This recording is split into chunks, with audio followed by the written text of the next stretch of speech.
All right, so I guess somebody can step up and be an acting chair.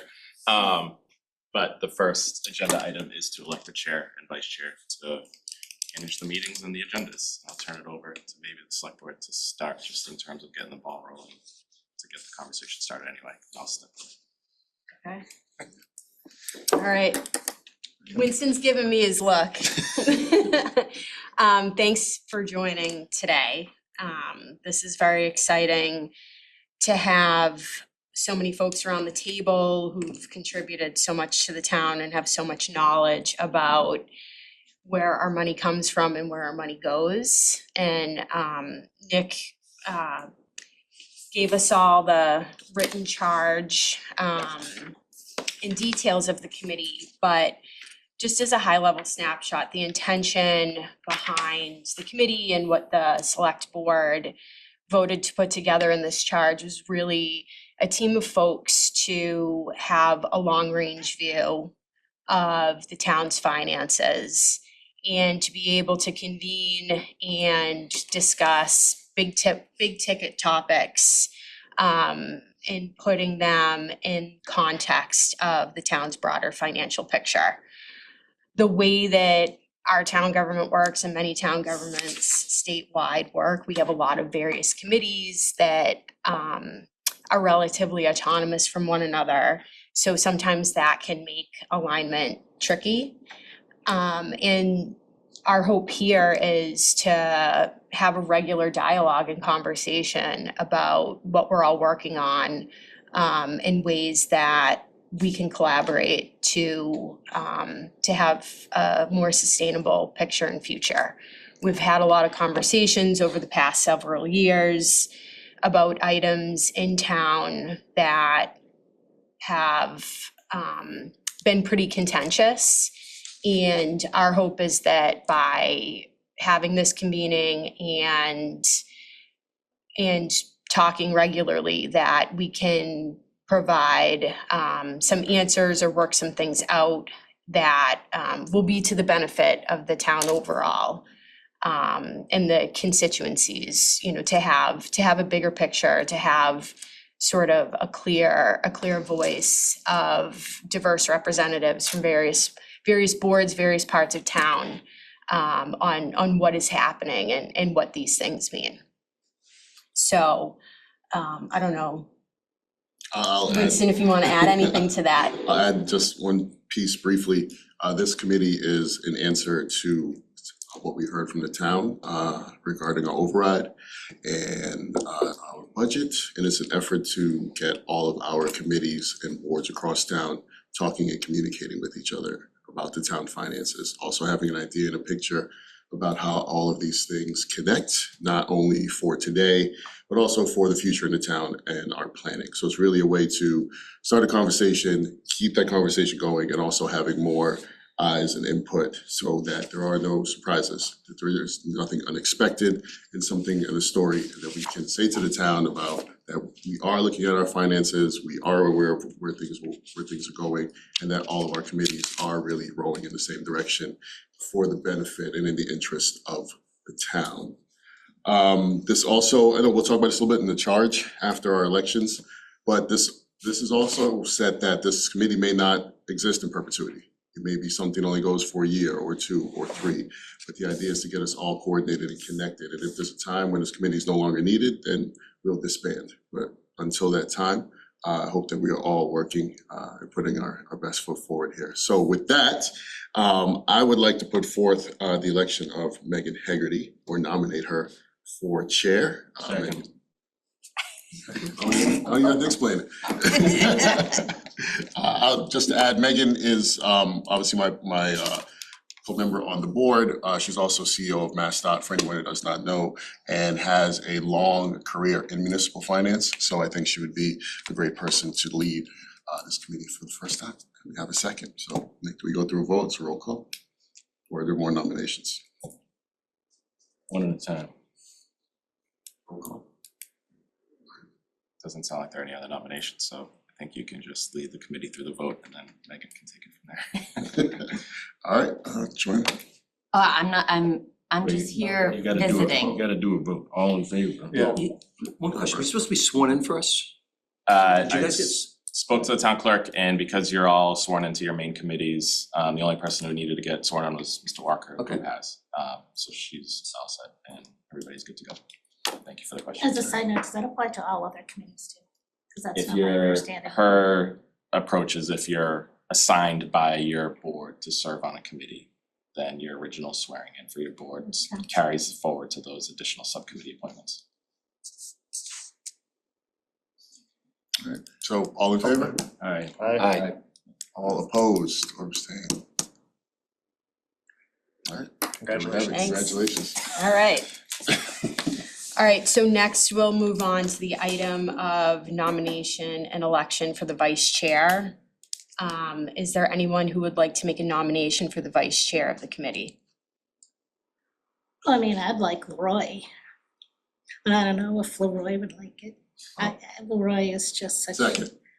a great committee leader and member of our community. He knows more than Thank you, anybody. Maggie. All right. So hearing that nomination so we have a nomination and a second. All in favor of Leroy Walker as vice chair of the committee? Alright, Any nays or abstentions? All right, so Leroy Walker will serve as the vice chair. be a pleasure to serve with you, Madam Chair. Likewise. Okay, so we have, we'll move on to item 3. So we were just mentioning the charge, membership and term of the committee. Does anyone, I guess we'll just, since we've already sort of discussed it a little bit or mentioned it, given it an intro, so to speak, is there, I'll open it up for conversation, questions, anything that folks would like to speak to or comment on as we get going here. We on the charge or on meeting dates? So I think we're on the charge, since we had, the charge and the work plan as a distinct agenda item. I don't know if we have anything else to cover on the charge, given that Winston and I both gave it an intro. I know that, we have some firepower in the room. And I don't know if anybody else wants to speak to this, sort of ask any questions, our chair of the warrant committee. Yeah, I'm curious about the long-range financial plan. I think that could benefit from a lot of attention.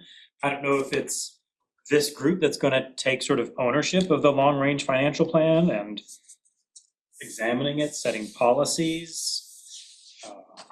We set up a couple of, I'm gonna use the wrong term, reserve funds this past spring. I don't know if there are policies in place for the operation of those reserve funds. This might be a very good group to set up those policies, or it might be a different group. And just the long-range financial plan, we can look as far as 5 years, see, do we think there's gonna be an override in 5 years? If so, how do we get there? Again, sort of wondering, is this group gonna be the one that runs with that? In other towns, they sometimes have, they'll call them an override stabilization committee to look, how do we get to the next override? Mhm. Are we gonna operate in that manner? Not expecting you to have those answers right now, but throwing them out. No, but these for- are good considerations. And I know we have been working on, through the select board, finance committee, with the town administrator on, our reserves policies.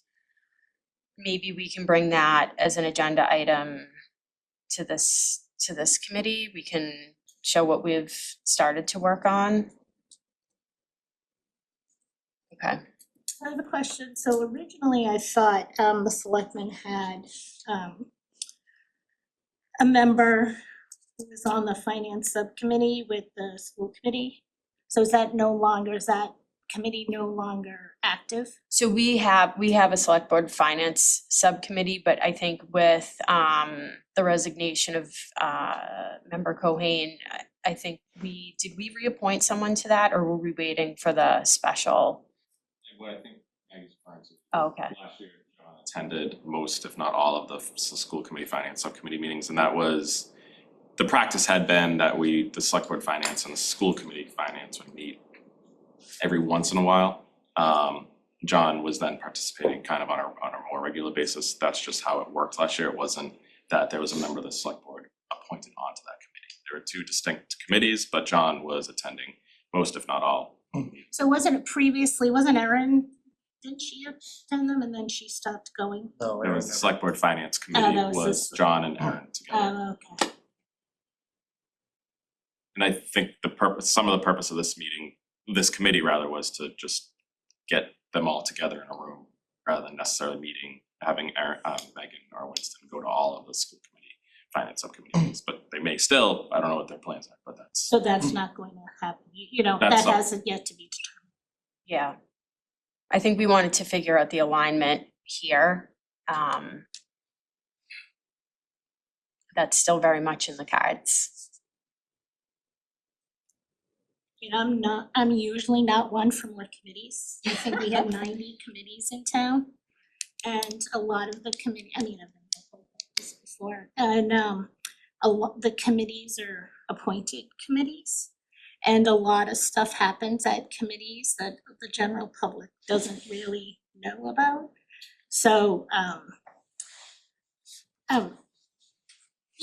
I don't know the length of this committee, what it should be, what it shouldn't be, because of the situation with the schools primarily. That's why this is in with, John Phelan now at the head. I think the town in general has a little bit more confidence in what's going forward.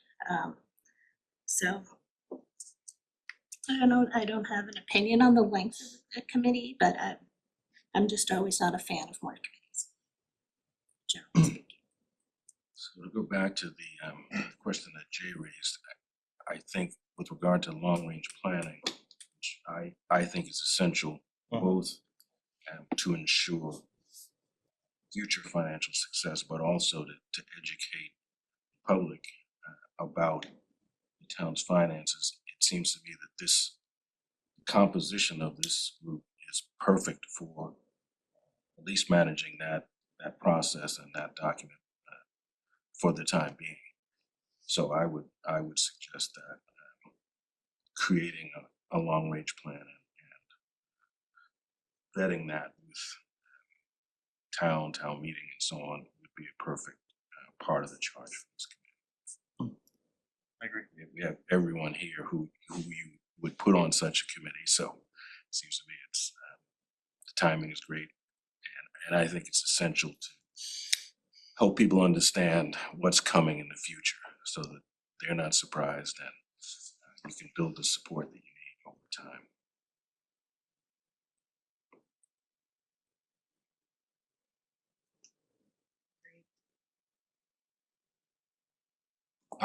Part of the charge says that, so agree with that, I think that's perfect. Part of the charge says that we'll meet monthly to review current fiscal year budget to actual analysis. Which I think would be useful. What I think would be unfortunate is if this committee was doing work that is redundant of other work that's happening in town. I'm not sure what the monthly financial review is looking like at select board. Can we just get a sense of like whether that work is already happening? Yeah, so I agree with that, Nathan. So we meet monthly, Winston and I and Johanna and Nick and Amy, and we do like the monthly budget to actual, and I think that is something that should inform this conversation, just to be open and transparent, and sort of what our run rate is, what things are just generally looking like. But shouldn't be, we shouldn't be like going line by line and like seeing how things are stacking up. I would imagine it would be sort of a quick agenda item, but maybe that, semi-annually or end of year, that might be like a bigger, we might get like a little bit more airtime on that agenda item, if at all. I think, agree to what's been said, but I think in this committee, a lot of this may be sharing. Whereas, the select board hasn't had a chance to meet Superintendent Failing yet. We haven't had a chance to meet with the new school committee as currently built. But this is a place where the school committee can share what they're working on, any concerns they have coming up, same for the select board and our finance subcommittee that's working. Same with the idea of the planning board being here and thinking about how whatever the planning board's got going on affects us financially. So I think it may not be that we're not gonna be deep diving in terms of what you're saying, so that we're not redundant, we're not gonna be going through everyone's line items in every meeting. But the idea of the coordination, I think, is the point we're trying to have in these meetings. So that we do know where everyone has needs or overflows or things that are going to be, reallocated, so that it's not just all of us in the committees, to Maddie's point, sort of working in a silo and then sort of presenting it and not everyone understanding how it all kind of connects together. Well, I would think though, I'm on the warrant committee and have been for a year. And one of my issues was sometimes lack of detail.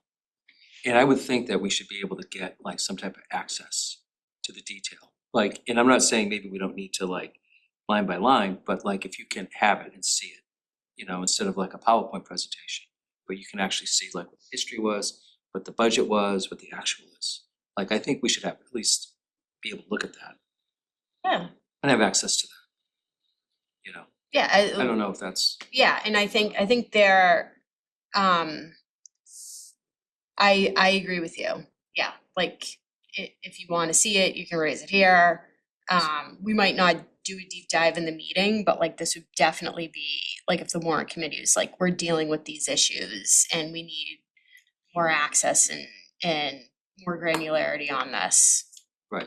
This is a collaborative group where and likewise too, like if, the school committee or anyone else is like, hey, we really need to do better about getting this report on time, or it would really help if we understood this in advance and et cetera.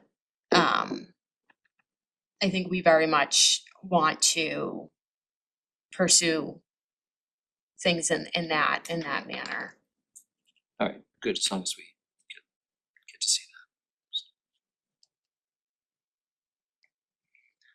I was going to say something along the same lines. I think, as Winston said, sharing of information is important. And if we should avoid redundancy, so we don't need to do the work that other committees are doing. That said, that it would be helpful if you're creating the reports for us to see the reports.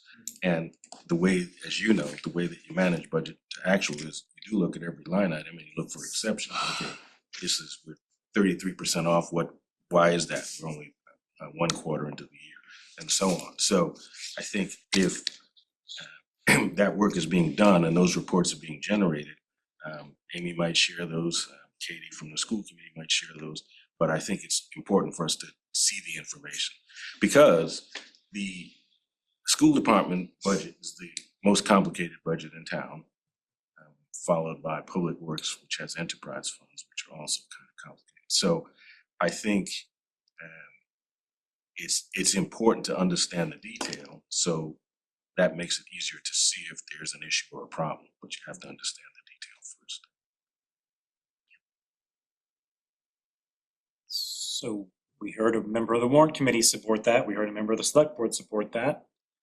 I'm interested in what the school committee or school superintendent thinks about that. I mean, I'll speak for myself at least. I agree with I think the thing we're gonna have to figure out with this committee is again, the redundancy piece of like, what is the role of the select board is to manage the budget of the town departments separate from the schools, right? And y'all are looking through that, the role of the school committee is to look at that too. And so, right, what is the balance between kind of the redundancy, the transparency, the coordination, and the oversight? Like how can this committee really further support? I think when we first started talking about this, the primary thing that we felt was missing from the process the last 2 years is the piece that Winston brought up, which is just there was no consistent communication between the two entities, and so we were talking past each other. And I was watching every select board meeting. It was clear like select board was not watching school committee. I mean, it's they're 3-hour-long meetings, right? You can't. And so like, can we just get in a room together and share? Actually, finance committee met on Wednesday and Katie shared this, like, hey, we want to bring this to this committee and say, we have a concern about this area, or we did this to kind of move some funds around and we feel really good about where we are. I do think the place that would have the most value is the point you talked about, which is that like long-term projection. Like how are we managing this kind of over time, not just on a month-to-month basis, which again, to me feels more in the realm of the select board for the town departments, the school committee for the school departments. But how do we take a step and have an entity, I think this is the one, to like look at it at a higher level. How do we sustain this over time, and how do we anticipate future overrides, to your point, or ways in which we want to make sure we're publicly sharing information about the budget to the community at large that allows them to feel a sense of transparency, responsibility within these committees, things like that, that would help them support the budget overall. Yeah, I think that we're focusing on the Q1, Q2, Q3 process to make sure that that's a detailed report by cost center, so we can share that. We'll be doing that every quarter. The reason why the quarterly reports are important is they come with a summary that actually identify the popping points in your budget that you don't have to go through the 783 lines to discover. So that quarterly report is not only the numbers, but it's the report itself allows you to navigate the numbers so you can actually see what's popping and not have to go search for it. So we are working with Katie to identify what are the cost centers that make sense right now in Milton to be able to show, to be transparent, to make sure people know what the budgets look like. Our budget system is complicated by general fund, grant fund, revolving fund type of budgets that we have to make sure that we report out, and they go in different ways. So, but we will provide any documents that you need. I think month to month can be generated through the system for folks to review, but you'll have no context.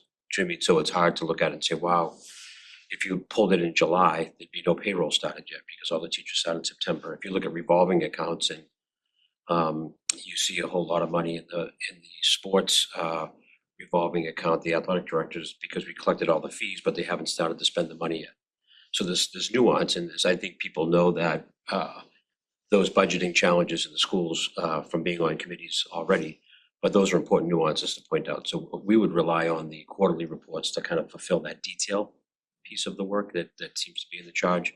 I feel the bigger part of the charge is the longer range view of what do we anticipate revenue looking like over time, and what then you have to establish revenue first, and then you have to make sure your expenses are underneath that revenue number.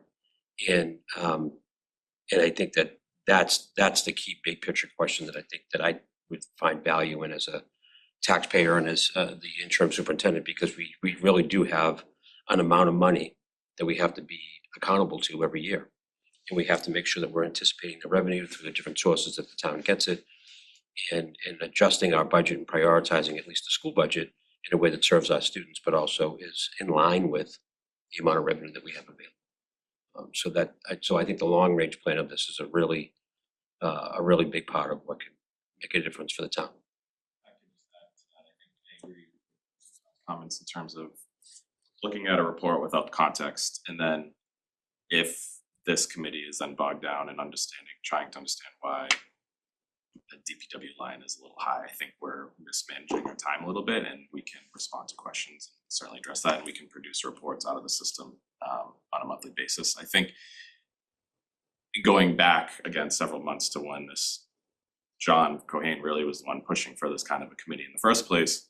And his intention was bring a chance for this committee to discuss where the pressure points are. So less of a detailed analysis rather than everybody report back, you know, where are you experiencing savings, where are you experiencing pressure points, and if more discussion was needed at that time, dive into it a little bit deeper so we can provide reports on a monthly basis. That was our intention.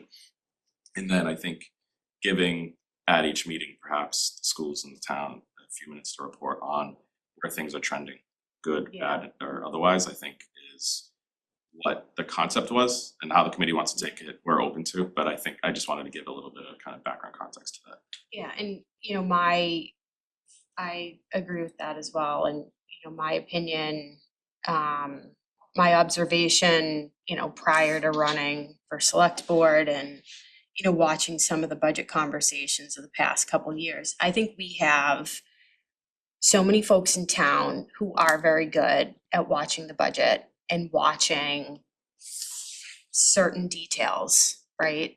And you know, again, like where we can always use more transparency. But for me, I think what was really lacking was that sort of higher level, like elevated executive level conversation about like where we're coming from and where we're going. So yeah, so I think, you know, I think at this point I'm like just saying what everybody else has said, but I think it's really critical that we convene some leaders in this town to have these conversations. So I have a question. So prior to the creation of this committee, who's responsible for the long-range planning? I assumed it was the town administrator and the select. Correct, we have and we annually provide an update, a 5-year forecasts. But that sat with our office, it will sit with our office, but in terms of a more public and more robust public discussion, I think that's where we are looking for this committee to participate. And to again have that coordination between the 5-year projection and one of the biggest cost drivers of that expenses, which is the school committee, which I don't think has been as robustly established historically. And also revenue and, you know, planning and land use, you know, understanding like those dynamics and how land use can impact our future financial picture. Can I just ask a question? So are we talking about operational budget only, or are we also talking about capital budgets and other types of budgets? Because capital budget forecasting is very, very important in the sense that your any operational year can be upended by the need to replace a huge asset in the town or not planned for. So I'm wondering if that's gonna be a parallel conversation as part of this. Yeah, I agree with you, Superintendent. Like, I don't think you can have this type of a conversation without including capital. Right. I don't know how others feel. Absolutely, and has to include operating capital and debt. Yes. You can't have to be talking about all Right, three. right. Absolutely. And if I may, I just wanted to piggyback on something. Megan had just mentioned that, you know, something I think about in my day-to-day, but also again as a resident and a taxpayer is not just the expense section of our budget, but also that revenue section of our budget. So I think that this is a good table to discuss pressure points and potential, you know, different policies and procedures at individual committees and boards that might impact that as well. We can't spend money unless we have it, so yeah, I know you want that. Yeah. I feel like sometimes we're focused on new growth, but when we talk about new growth, we actually don't talk about the expense that comes with that new growth. That's a good Yeah, point too. for- Yeah. Yeah, if we, you know, we look at towns around us that have a larger commercial base and they might have a slightly lower residential expense, but more commercial means more police, more fire, more board of health to support the new restaurants or whatever. So I totally agree. And more housing brings more children. Well, maybe, maybe not. We can have that conversation here too.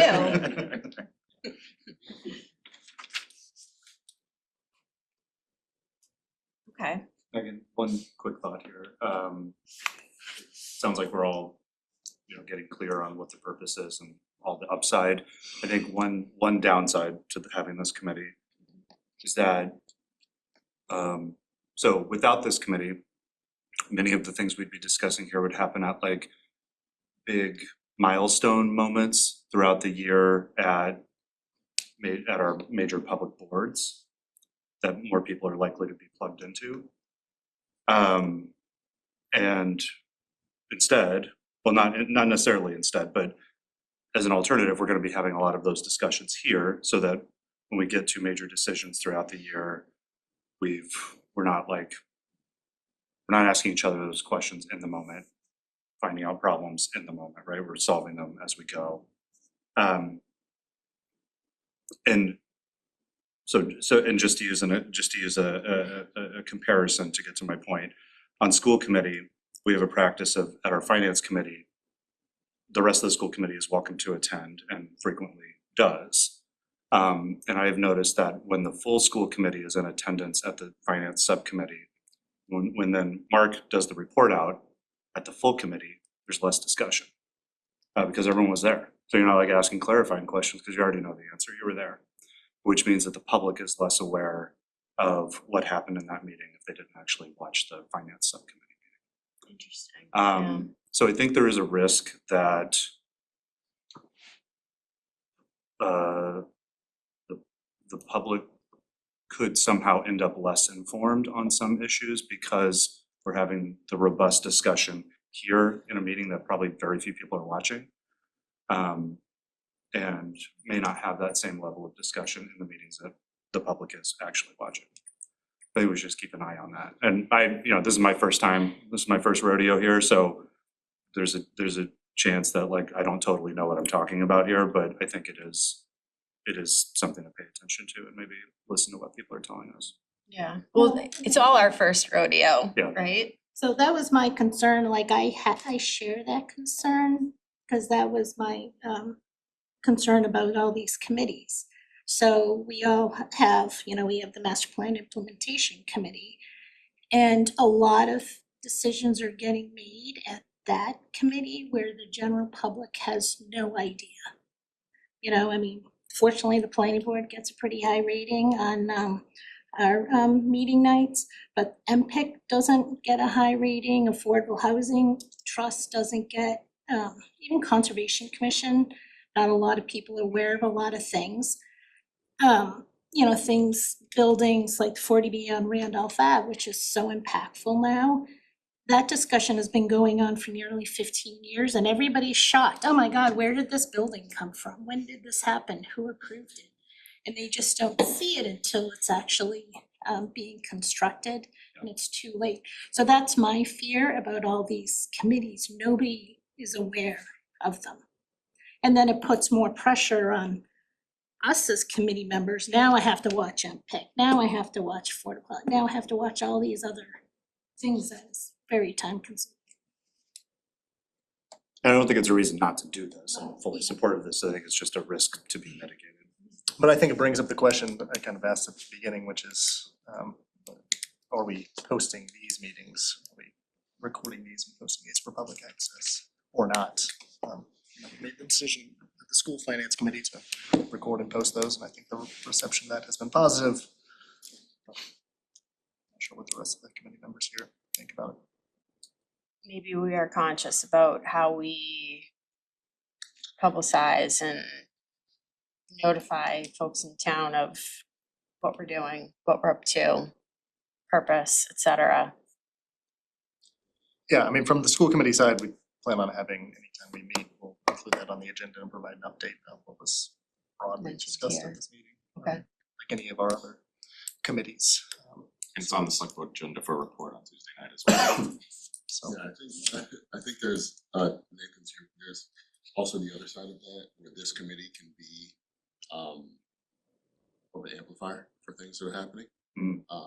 Just as Maggie's saying, we're not all of us do not have the time to watch every single committee and catch up with what everyone's been working on or talking about, but it is a place for all of us to hear from each other. You know, the warrant committee is gonna do probably a deeper dive on all of our finances than any of us are gonna do, but when do we get the opportunity to hear from the warrant committee, right? Perhaps this is the meeting where that happens. I don't get a chance to watch every school committee meeting or hear from Superintendent Failing.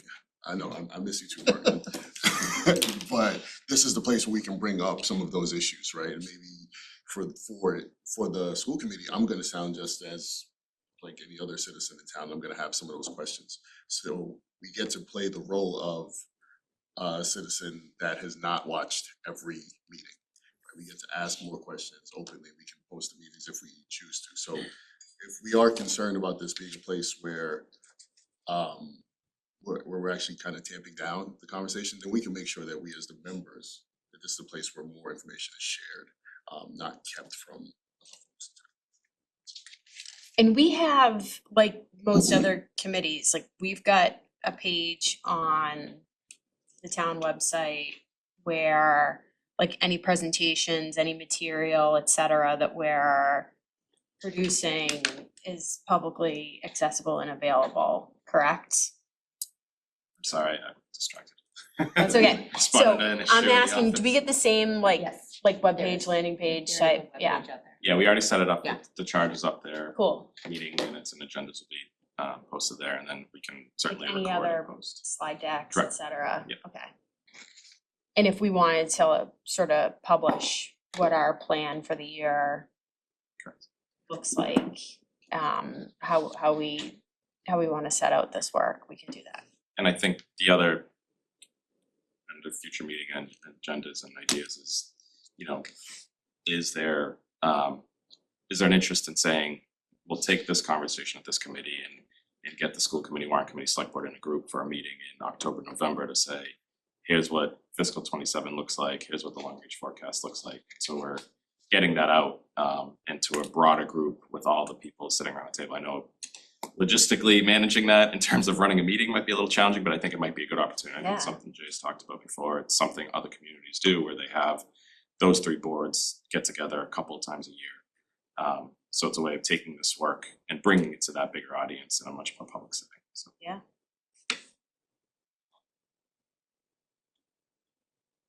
Okay. All right, so Brian, you look like, I had that question too, Brian. But I didn't know if you were about to say something Change the else. subject. Yeah, Well, um, And I don't know if I'm getting ahead of myself, but yeah, one of the charges I think of this committee might be, if there's a particular policy that we want, like in the town, like for example, like there's a climate action committee. And which would affect should affect the town and should affect the buildings and how we manage that. There might be a way, like I think about, there might be a way of how we might wanna measure it. And this is where I would think maybe we could help things, like I think about, and we did this in my past company, but measuring like electrical usage, if you did it by like town, and you make it part of the budget process, which you can do, you kind of see how you progress, if you're meeting your goals, if you have a plan, if you have a something you did, if you're becoming more efficient or something like that. Save money, you should have a sustainability program that should be able to theoretically save the town money, which I think is positive for us. And I would think maybe there's things that we could implement here to measure those things. Might have a different way of looking at things that would be helpful. And another thing would be like utilization sheets, like I don't know if they do that on the capital planning committee. I didn't see it on the warrant committee last year. But that would be like, buying cars, buying trucks, buying this or that, like what's the utilization that the town has, like just being able to measure it, I think is helpful and important. Okay. And if you guys agree with that, but it's a thought. There's a lot of things you can come up with. yeah. But if you can, you have to report on your budget utilities for the schools, and some of them were way up last year, well, what happened, why were they up? Like you can, if you're measuring like kilowatt hours, and measuring like what the cost per kilowatt hour is, you can see if you're being more efficient or if there might be a problem. And I think that's helpful. Yeah, like why the utilities at Cunningham were sky high. It's because their solar panels weren't working and nobody understood that they weren't working. Well, the windows are open in the winter too, because the heating system didn't work well. It's also an issue. Yeah, my daughter left her window open and she told Consolidated Facilities and it was open when she returned in September to her classroom. Well, that's then, like, if the principal is responsible, they'll probably, you know, if we talked about the school committee, which I thank you for embracing this, but they're gonna make the principals are responsible for the cost centers. Like, if they could see that, then they would care about it more, and they would probably address it and fix it, like they would have like a ownership of it, you know, which I think is helpful, would be helpful to everybody. Sorry, we're picking on the schools. No, I'm not, because you guys said you A lot would. to say, but I'll wait until my turn. No, you guys did say you'd do it, and I thank you for that. We're gonna be a long group together, so I wanna make sure that we build relationships I first. thought you were on board. You embraced it, so.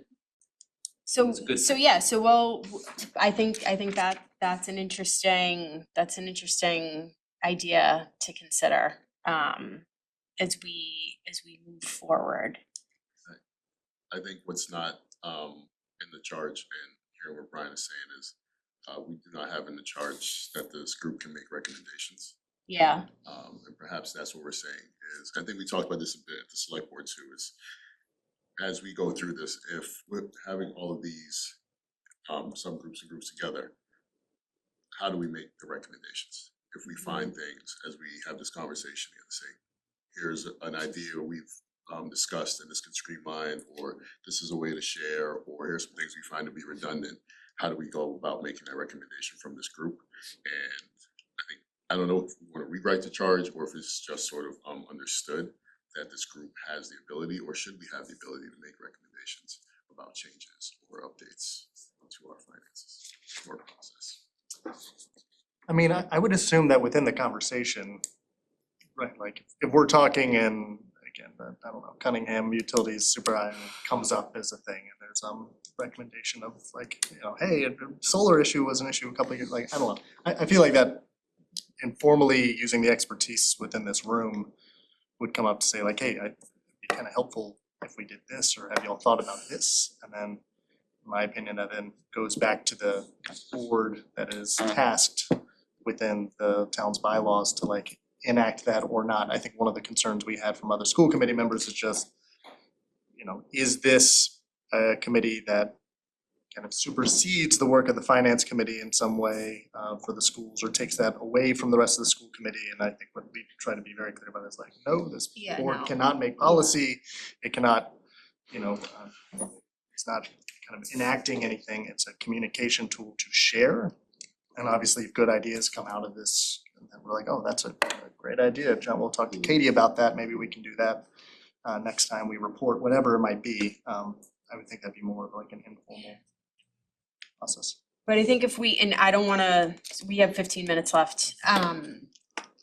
But I think there is an interesting question about if we were in, like, we have a year, right, to sort of pilot this. But I think depending on how well we do at having this high-level strategic sort of conversation, you know, what kind of, or we might decide it now, right? But what would be like the scope or like the lane of a recommendation, right? And I could see us too, like maybe bumping a little too close to the warrant committee, right? But, you know, would we be able to, as a committee, have a voice on commenting to a long-term picture, you know, how a macro issue, like say a new school, actually impacts the long-range financial health of the town? Like, would we be called upon to do that? Would we be able to have an opinion or make a recommendation that nobody has to take up, but it is this group's, you know, this cross-functional group's opinion of XYZ? I think that's a really interesting question and a good thing to consider as we go forward. I think part of the answer to that question is, if you look at the charge, I think there are a range of options that are afforded to this committee. And they could include recommendations to a specific board. They could include general recommendations about how committee's operating or could improve its operations. And I don't see anything that precludes a recommendation to town meeting in an article. So it depends in part on the quality of the work we do and how respected we are, but I don't think any of those options are precluded by the charge. Okay, So my question though is we already sit on boards and committees where we make our recommendations. And the warrant committee has written pages of recommendations for town meeting, and they're ignored. The planning board has made recommendations, hours and hours and hours, they're ignored. So why would anybody listen to our recommendations from here? Well, I think what I would suggest to you, and happy to have this conversation offline as well, but I've done some analysis of when and why some of the warrant committee recommendations started getting ignored at town meeting. I have some thoughts about why that started happening, and hopefully it's gonna stop happening. But the reason that people don't accept your recommendations is either they don't understand it, they don't agree, or there's a more political reason where it's because you're making the recommendation, I'm not gonna agree with it.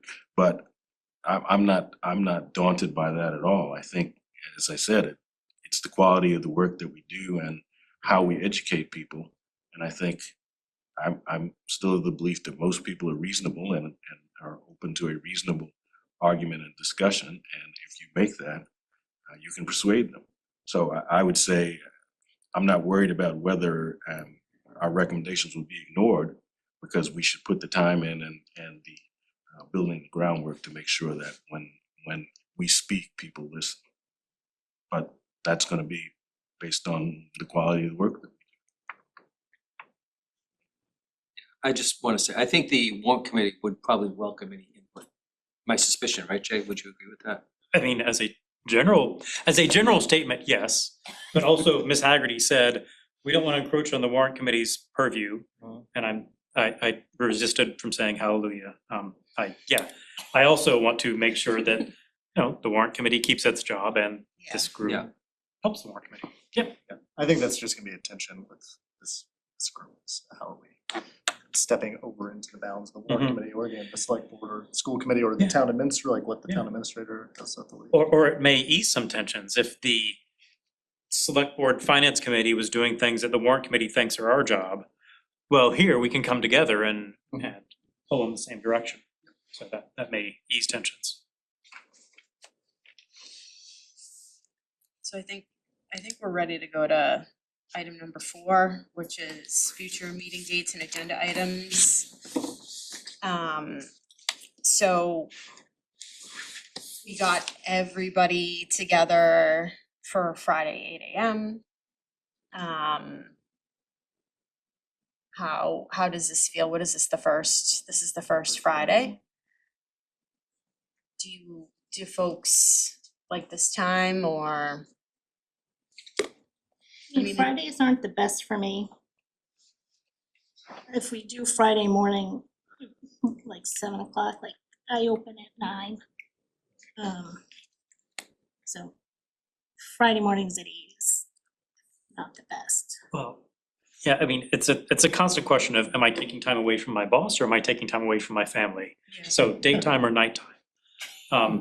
But as far as, for my job, it's not the busiest at Friday morning. I'm rarely gonna have Friday morning work meetings that are gonna conflict with this, so I apologize, but if we're taking time away from my job, this is a good time to take away.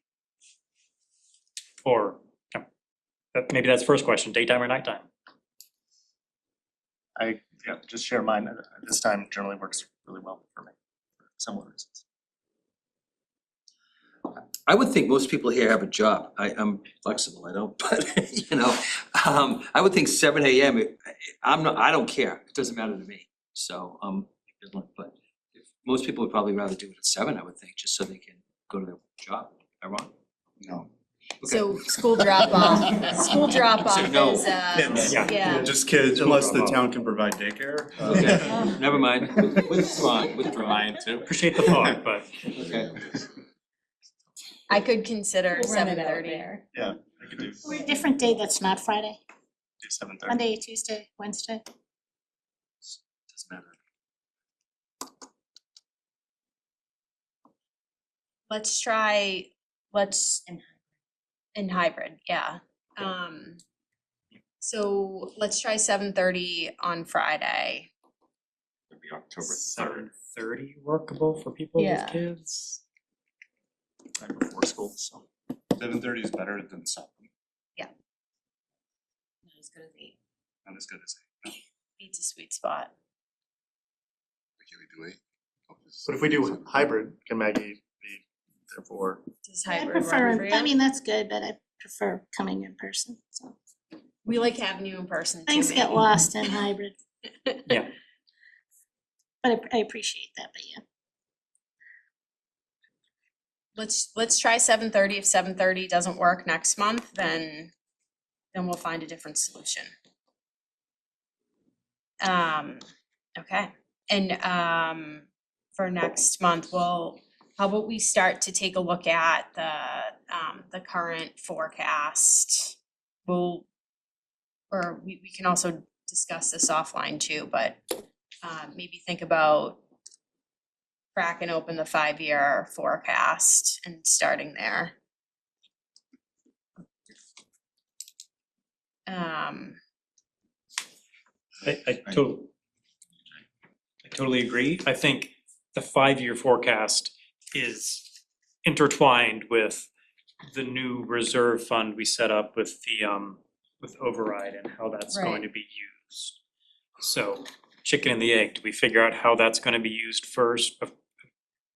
I guess start looking at the 5-year forecast and start figuring things out, but. Yeah, Yeah, I assume within a 5-year forecast, the town can share what they're currently, Well, their current plan is. yeah, so we can bring the 5-year forecast and the reserves, the new reserves policies to the table, and that can be our starting point. Just getting everybody, just doing a primer on it and having a discussion, and then we can set from there. I'll just note in terms of, it's already brought up, but our new growth forecast for $25, and we're gonna be at close to the 1.35 million. So now that's 1.2 million over the next 4 years that we weren't counting on. So already I didn't follow that math. so our new growth was 350 grand above our forecast. Okay. And then that, every year in perpetuity, that 350 grand is new. So now we've already got $1.2 million more in the next 4 years than we anticipated 5 months ago. So now the flip side could happen where new growth plummets. We don't necessarily expect that, but that's an example of, even since we refined that forecast in the spring for the annual budget, there's good news there. Obviously, there's bad news elsewhere, but I think to your point, it's an intertwined conversation. So looking at the forecast, thinking about the reserve policy together is a helpful exercise. So one piece of information that I think would be helpful and would inform both what we think we should be working on and also how frequently we should meet is the timelines for budget preparation. So schools I know used to have a calendar. Nick I know has a calendar. The warrant committee I think has a calendar, but I'd be interested in seeing it or helping create budget timelines so that we understand what the schedule is we're working with, because we won't know if Yeah. we're off schedule or on schedule if we don't have a schedule. So I'm happy to try to gather that information. Because I think we still have a bylaw, Nick, that says budgets should have to be submitted by December 1st, is that correct? And that's what we're working to meet. We will meet that, let me rephrase. The Good. town will meet. Good. So it seems to me this is the crunch period between now and December 1st that a lot of activity should be occurring, and it'd be helpful to know if, again, we're on schedule or off schedule. So I'll try to gather some information and be ready with that. It may be the case that during this relatively compressed period, we might need to meet a little more frequently than once a month, but we can figure that out. Yeah. The schedules. I think that's a great point. I think that also, in my mind, maybe the 5-year forecast is less of a priority than the next year's revenue project, like some of the stuff that we were doing when finance and school committee were meeting, I think we're trying to do here. I which would is- absolutely agree. Yeah. If you think about sequencing decision-making, preparation of next year's budget comes ahead of the 5-year forecast. They're related. And the exciting thing about the 5-year forecast is, and we've done one, John and I at least, years ago, we did a 3-year plan. And the exercise that was most helpful was, what are your assumptions about revenue and what are your assumptions about expenses? What are your, and how those expenses might change or grow. So it really forces you to think about, in a way, with some structure, what's going to happen.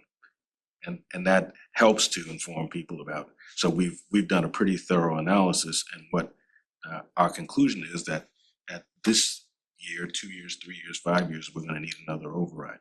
That's much better than kind of surprise, Yes. need an override next year. So I think it'll be a helpful exercise if we can do it.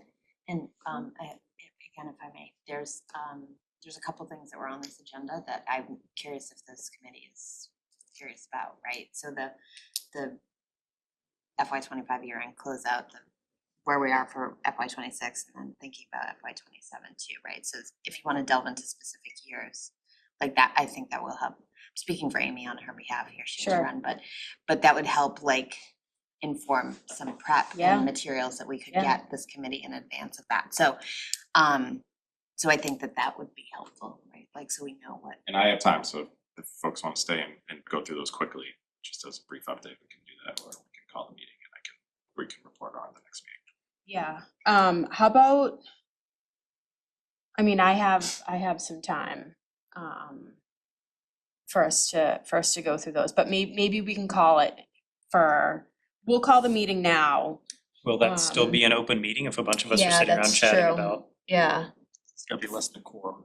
It'll be, if it's less than a quarter, we can still record we it. can still record it, but yeah, if folks, just being sensitive to the fact that it is 9 AM, and folks have day jobs, myself included.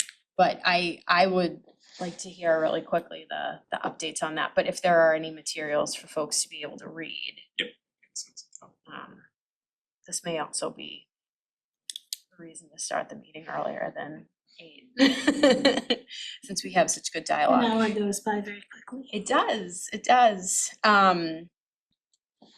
So yeah, I think you're saying you might stay, some of us might stay and get an update, but we can keep the meeting open. and- send the information Yeah. out to everyone. Exactly, yeah. Yeah, so we'll, Who will have to leave? Will we have a quorum or not? I gotta go. yeah, I can see. This is 3 down. I can stay for Four like voting members 15 to more leave. minutes. Is it okay if we have a quorum and continue the meeting? The other members are okay with that. And we'll get the recording going. Donald, let us know what you signed us up for. Everything. Volunteers for. Thanks, everyone. Thank you. Thank you.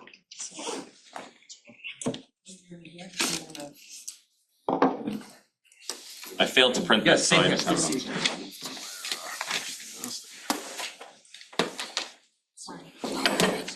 Thank you.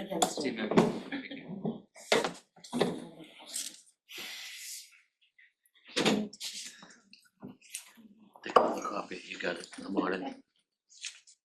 So in terms of 1525, and this is the report the select board would have seen, we reported at the finance committee and a select board meeting. So 25 is closed, we're rolling through year-end closeout processes, auditors have already been in.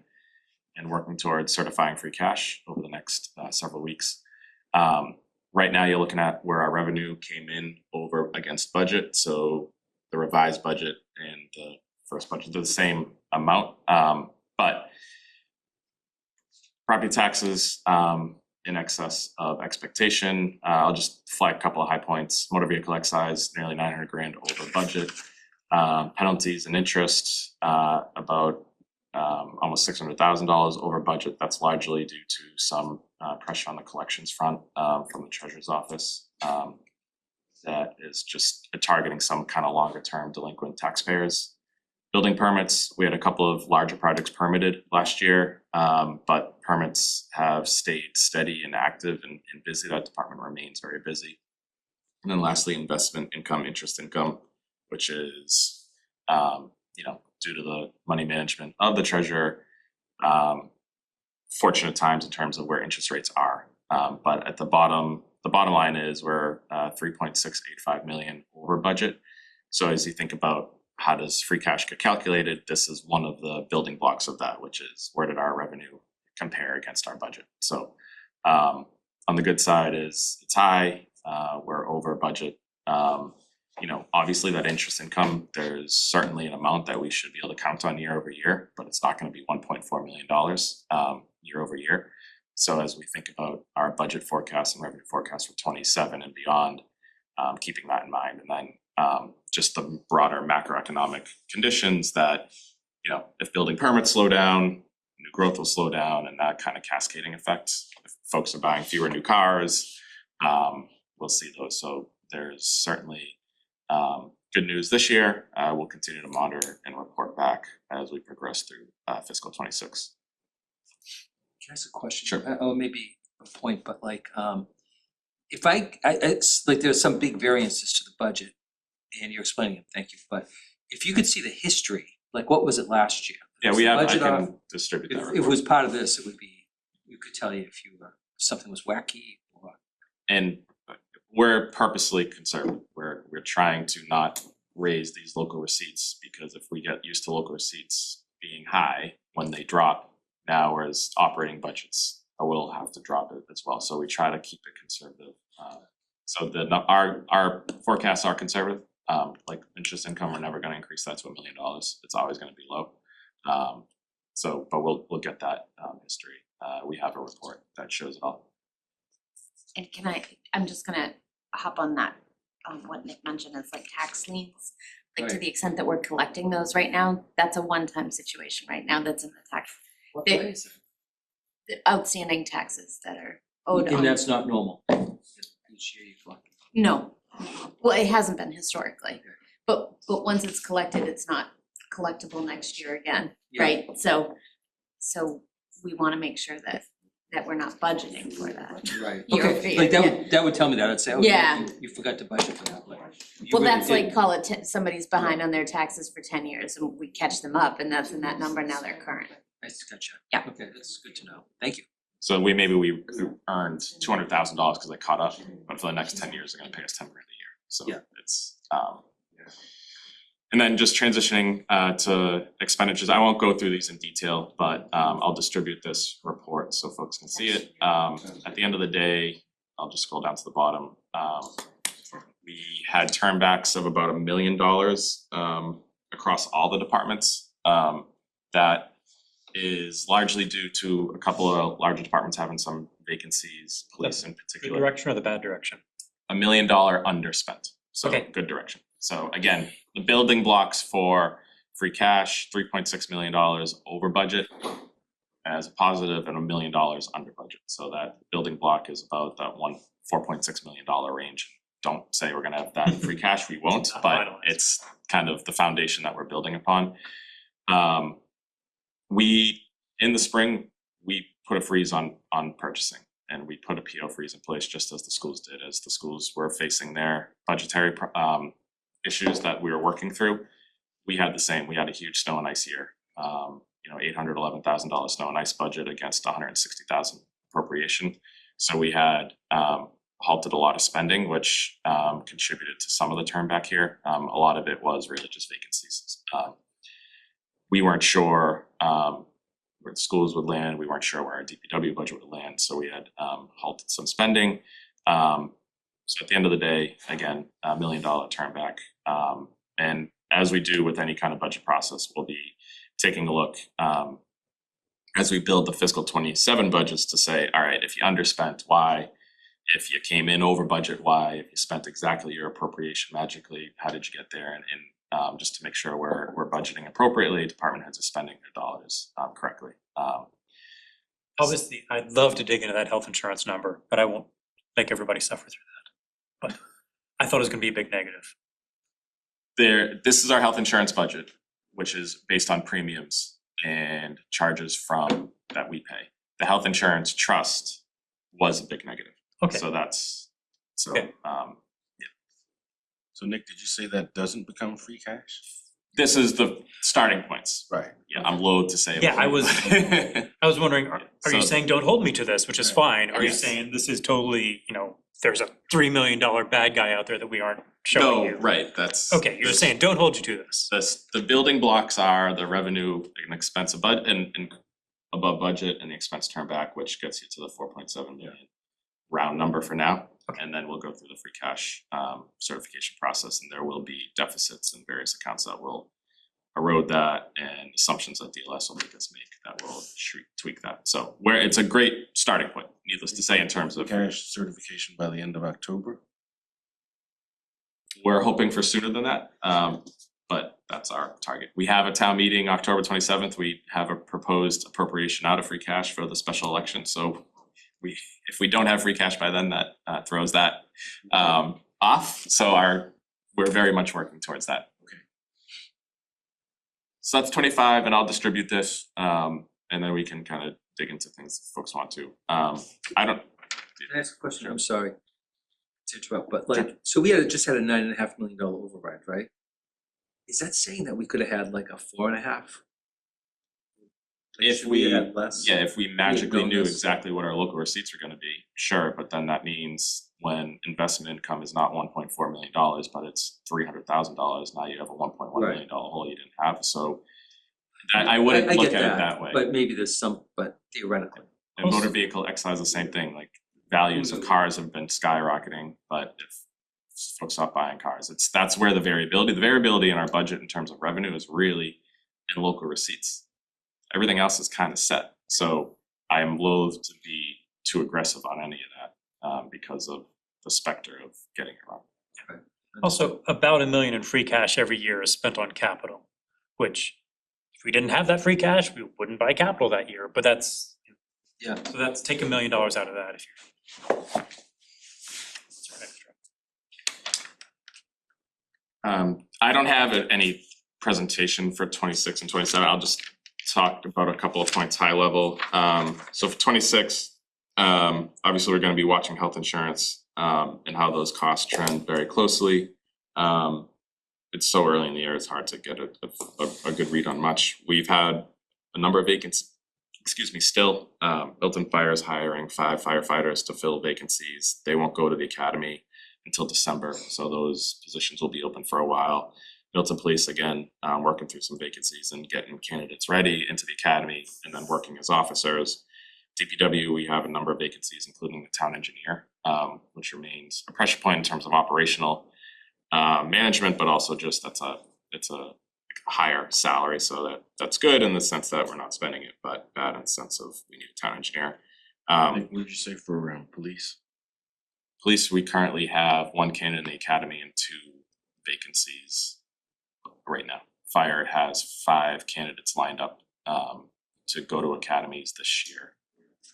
And is police filling those vacancies or not yet? Yes, yeah, no, they're working towards there's a new civil service list that just got certified in the last few weeks. And then, And if anyone knows an assistant treasurer, I was just gonna say, then I'd be treasurer's happy to- office is short a person. Full-time? Full-time, We've great hired boss. We've hired a planning director who won't start till October 1st. The assistant planning director's position is vacant, so we have a few vacancies in our office. Otherwise, departments are in decent shape, but Milton Police, Milton Fire, DPW with some vacancies. Collective bargaining agreements all expired on June 30th, 25. We're at various stages of negotiations with those different groups. Snow and ice, obviously it's a pressure point every year. It's an unknown. Yes, last year was high, the year before that was manageable. So we'll see what the year brings us. As DPW has those vacancies, it means we're relying more on outside help, which is more expensive. So it all kind of cascades together. That's the shit. I don't know, John, if you have anything that you want to. Yeah, we, just so everybody knows, we have paid great attention to the budget, looking back at FY 24, 25 and how it influences 26. And obviously really eager to get into FY 27, always looking back a couple of years as we experience a year and look forward 1 year. We have benefited greatly by the override funds. We're very thankful. But in doing so and reflecting on the analysis of what are we projected for budgeting and what are we actually spending across those 3 years, we saw a lot of holes that were developed over the course of the last few fiscal years, and also some of our revolving accounts that have been at lower balances that had to be utilized in order to get out of previous fiscal years, that have drained those accounts that are super important to be stabilizers in our budget. So with those concerns, even with an override, I reduced about $920,000 of personnel for this year in order to make sure that FY 26 is going to end in an appropriate way. And we will continue to look at as a finance subcommittee, our revolving account structure and talk about policies for minimum balances that we think should be in place or working towards minimum balances. Because some of those shock absorbers are very important in order to make the whole budget work. And one of those circuit breakers could be our facilities account, the community schools account, the circuit breaker and stabilization fund for special education, as an example, should be around $3.1 million, and we have $8,741 in it.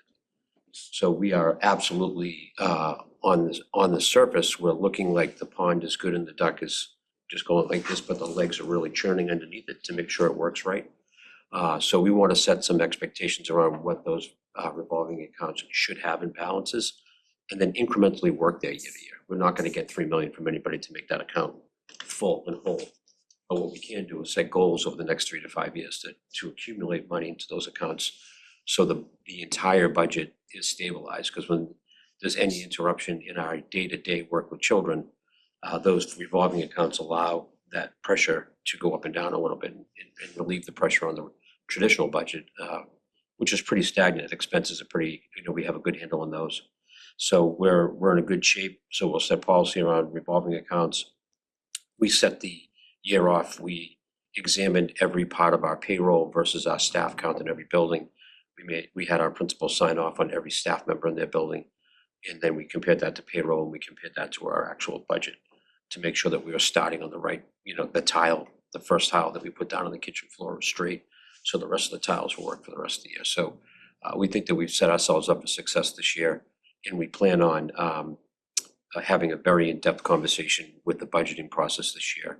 I'm not going to call it a full zero-based budgeting exercise, but it's going to be something similar where everybody, every principal and every department head will have to demonstrate the need that they have in order to provide the positions and the resources in order to meet those needs versus rolling everything over automatically. So we're really going to challenge that a little bit this year in order to make sure that whatever we're providing for staffing and supplies and resources and professional development is going towards the direction that we feel the district needs to go, and create a foundational budget for FY 27 that the next superintendent can come in and, feel comfortable that they're on a square, solid foundation moving forward. So that'll be a lot of discussion on our side. And I would like to match up with whatever the town budget calendar is, should be the school budget calendar. It should be a town budget calendar.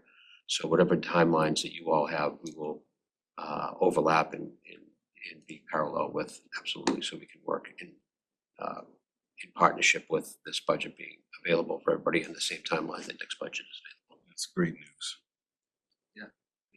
Thanks, John. And just briefly looking ahead at 27 in terms of some pressure points, obviously the collective bargaining agreements for both town and schools Health insurance, we had a 14% premium increase there. We'll be meeting with our consultant to evaluate our options in terms of as we move forward to 27 more broadly as to health insurance benefit that we offer. Debt service, we did a short-term note issuance that sold yesterday, but we're waiting to issue long-term bonds next year, this time next year, which will coincide with the completion of the East Milton Fire Station project. So just strategically want to line up a longer term issuance then. So our debt service budget incorporates this forecast, but we'll just have to refine it with borrowing conditions at that time and exactly what we're putting out. Utility costs, so our current electric and gas rates are effective through midpoint fiscal 27. They expire December of 26. As anybody who's been watching the news and is looking at your own electric bill, you know those numbers are creeping up. We're at 13.5 a kilowatt hour for electric for supply. But with all the pressure points that folks are seeing on electricity, that is something we're keeping an eye on. We're already working on pricing with our consultant on utilities. That was a 3-year rate that we had locked in, and it expires December of 26. I'll mention pension and OPEB, only that we have a new funding schedule for pension that should be coming out and an evaluation that coming out this month. Our OPEB policy sets $2.5 million aside for those long-term liabilities, so we don't expect to need more than that. But I just flag it as it's not an unknown, but we should be fine there. So Has there been discussion on this? Doesn't have to be right now, but I'd really like to be brought up to speed with the schedule and what people are thinking and what the actuary is recommending. yeah, it'll come in later this month. Okay. The September meeting. Yeah. I'm not behind on anything. No, you're not. No. Okay. We haven't received anything.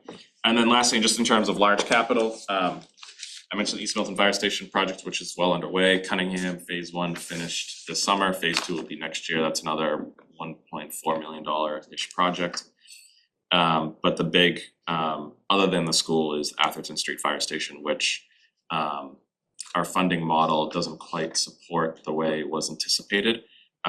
So we'll need to go to town meeting and the voters on Atherton Street Fire Station. We're still working with the Fire Station Building Committee to start those conversations about timeline, scheduling, and what that might look like. So it doesn't necessarily affect the operating budget because that's excluded debt. It's kind of outside of, taxpayers will be taking that on directly rather than affecting the operating budget, but it is an additional cost potentially to keep in mind when we're thinking about how we address budgets, big picture. So those are kind of the big pressure points that we see for 27 that we need to work through over the next little bit. Is there doom coming from state aid, which might indirectly be federal aid, which might be?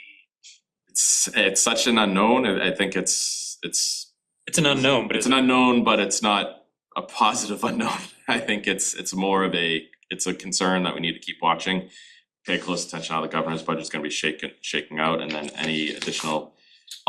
There's not, unlike the school side, there's not a lot on the town side, if anything, that's really supported by federal dollars directly. It's more kind of the indirect support to the state that trickles down to us. I know the schools benefit more directly than we do. Yeah, we're worried about some of the IDEA and education department grants that may be impacted in the next few fiscal years. Nothing has come about this year.